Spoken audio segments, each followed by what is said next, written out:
Welcome to the Guardian Games. Love it or hate it, the Destiny 2 Guardian games are back. And what better way to bring a community together than pitting them against each other to compete over who's better, right? Am I right? No? No one? Well, anyway. I decided to hit the ground running to find the best build for the different Warlock subclasses.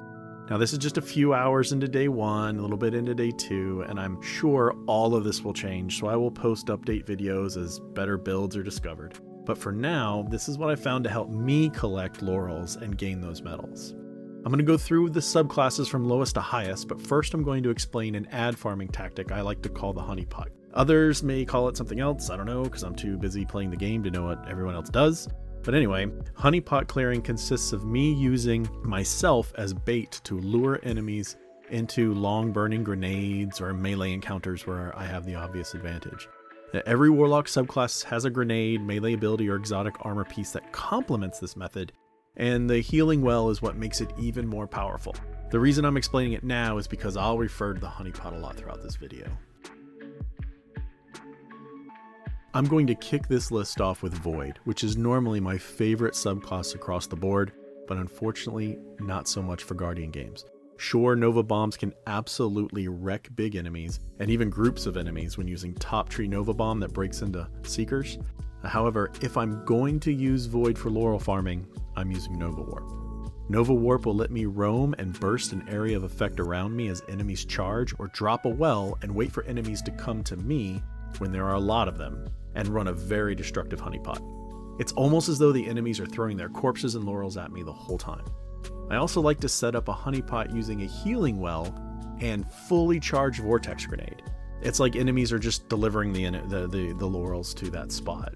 As for helpful exotic armor, I prefer Apotheosis Veil for Void laurel farming because I can use my melee, throw a grenade, then pop my super and immediately have my melee and grenade back. If I've already dropped a well, then my well's ready to go again. And not to mention the fact that my nearby teammates also get increased class ability to recharge that well. So for those other warlocks and those warlock strikes or those class companion strikes, that works really well.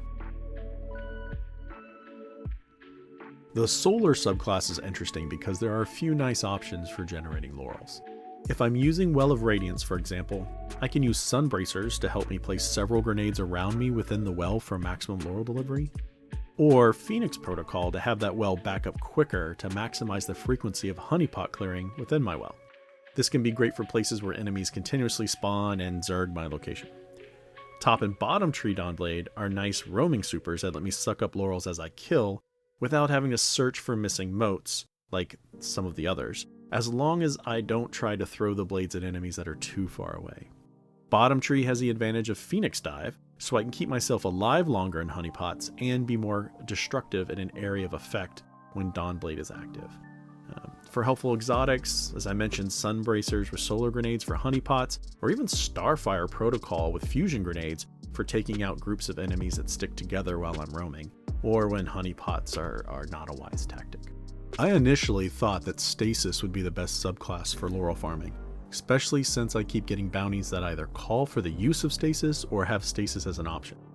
However, I found it to be tough to collect up the laurels. Stasis absolutely wrecks so many enemies during the super that the ground will just be littered with laurels everywhere. But I found myself having trouble maximizing kills and also collecting up those laurels that were generated before they disappear. If I could change anything about Guardian games, it would be to make those laurels last longer.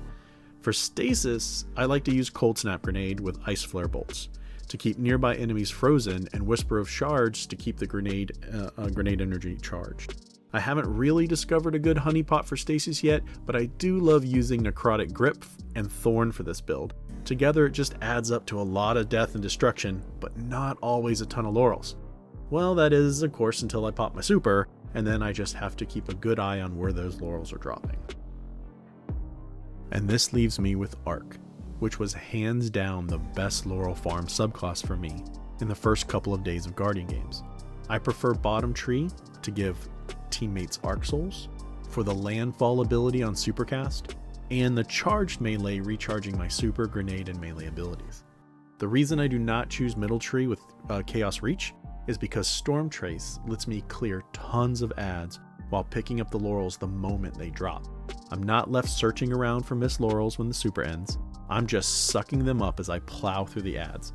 I can also chain Storm Trace through beefier enemies like bosses and maneuvering the boss between me and the ads, so I'm clearing ads, generating laurels, and chipping away at the boss's health all at the same time. As for helpful exotics, Crown of Tempest for keeping my arc abilities up and running, Apotheosis Veil for my grenade, rift, and melee back upon supercast, as well as immediately starting to heal when I pop my super, and Vesper of Radius to keep a honeypot going for as long as possible. Well, that sums up what I've discovered to be most efficient for each subclass and armor for me during my first couple of days of laurel farming. I'm sure I'll find better ways, and hopefully some of you will let me know in the comments below what your favorite subclass, armor, weapons, and tactics are for laurel farming. If you enjoyed the video, please hit the like button, subscribe to the channel, it really helps out. And if you have any suggestions, please leave them in the comments below. I'd love to hear what you have to say, and I'll catch you on the next video.